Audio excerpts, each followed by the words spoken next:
We're here on the floor at the Republican convention with Senator Sessions. Senator, I wanted to ask you what you thought about Pence, the choice. Pence is vice president. Why does he make a good vice president for Trump? He is just rock solid. You know, he had 12 years in the House. He led a principled conservative group that fought for high-quality issues and principles. He then served in the leadership in the House. They brought him into the leadership, and he's been governor. So he has both the executive experience and the legislative experience. He's a man of high personal integrity, good family, and a man of faith. So I think he's going to be a very good addition to this ticket. Do you think the Iraq vote that he took supporting Iraq, the Iraq war, could that hurt Trump? Because he's been opposed to the Iraq war throughout the campaign he was talking about. No, I don't think it will. I mean, I voted for the Iraq war. I supported the Iraq war. Virtually all of us did. We supported President Bush, and we tried to be helpful and supportive. But I think in retrospect, you can go back and say, as Pence said, it was a close call. Maybe we should have been more careful. And certainly, we didn't anticipate some of the things that probably could have been anticipated as that war went along. So I don't think that's a problem. You think it'll be harder, though, for Trump and Pence to criticize Clinton for taking that vote as a reflection on her foreign policy?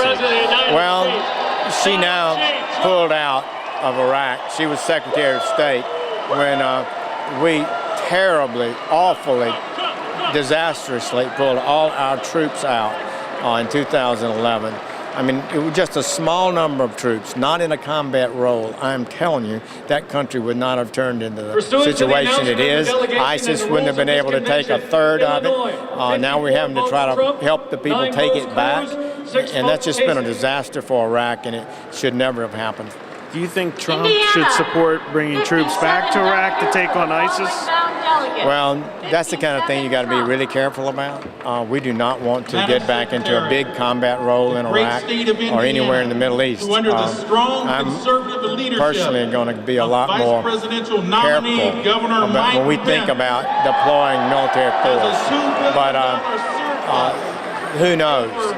There'd be situations that you meet with your generals, you study your intelligence, and maybe there's a decisive action that we could take that would change the whole situation. But that's the kind of thing that just takes the best intelligence, and a president has to be smart, make a tough calls, and I think Trump can do that.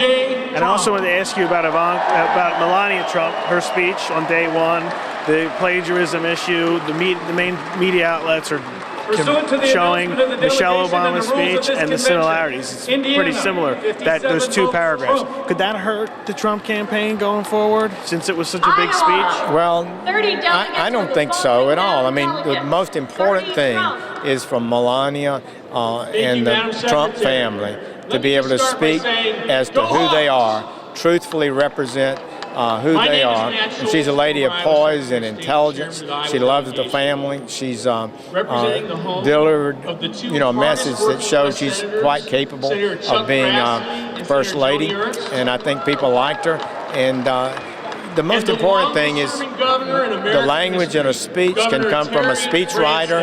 It can come from something else. But the most important thing is it's an honest reflection of your approach to life and how you conduct yourself.